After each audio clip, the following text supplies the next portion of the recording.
Hi, I'm Chef Rachel Gooding, and today we're going to talk about rice and flavor. Experts recommend choosing whole grain versions of your favorites about half the time, and brown rice is a great example of how to make the switch. It's super versatile, affordable, and like all whole grains, it's nutrient rich, with lots of fiber, antioxidants, vitamins, and minerals. Not to mention, it's got a nuttiness that comes from the whole grain that is, in my opinion, delicious. Plus, it's super easy to make. Check your packaging for cooking ratios, but for today, we're gonna put a cup of rice in our pot with 2 1/4 cups of water and a little bit of oil. Because our brown rice is starting with no sodium, we're adding just a pinch of salt to help round out the flavors. But this step is optional, and if your rice has any sodium, you can skip it. Now we're gonna bring this up to a boil, and once we see the bubbles, we're gonna reduce our heat down to low, put the lid on, and walk away. It will take about 45 minutes, so we'll check it then to make sure all the water's been absorbed, and then shut the heat off and let it sit for a bit. So we're playing with rice today, not only because it has nutrient-rich goodness, but it's also a great base for all kinds of flavors. We're gonna mix together a few culturally inspired salt-free seasoning blends based on flavors found in these cuisines that can be added to the rice after it's been cooked.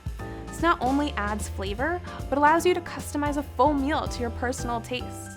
A great way to build any seasoning blend is to start with garlic powder, onion powder, and black pepper. This trio is our salt replacer, and everything we add after this is building the flavor profiles you're looking for. For instance, if you want to do a Mediterranean blend, you're going to go heavy on the herbs. Things like oregano, basil, and mint really bring out that cuisine flavors. Something like Asian cuisine, you probably want to add some ginger in there for that hit of spice, and maybe some sesame seeds for a little nuttiness. Something like Cajun, you want thyme and paprika, oregano in there. You want the heat and the herbiness that's in that cuisine. And something like your everyday seasoning could be anything you want, things that you like. It's really up to you. Now that our rice is cooked and we've got our blends, we're simply gonna fold the seasoning into our rice. It's best to do this while it's still hot, as the heat activates the aroma molecules in the spices and makes things smell incredible. We're gonna add about a tablespoon of seasoning to our now 3 cups of cooked rice.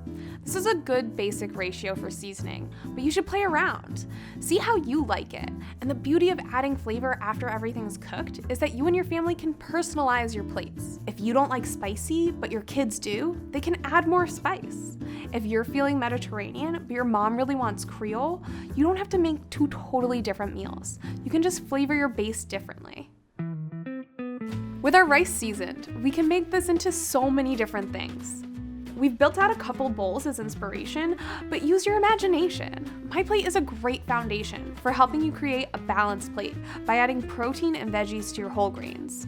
You can season those with these blends to build layers of flavor, but it's easy enough to make your own with the spices and herbs you already have in your pantry. The beauty of blending your own seasonings is that you can put together what you like, and you'll get a ton of meals out of one blend, making them super affordable. And by utilizing a versatile grain like rice, everything is interchangeable. You can use whatever is speaking to you from your fridge, pantry, or freezer. Visit myplate.gov for more ways to start simple with My Plate.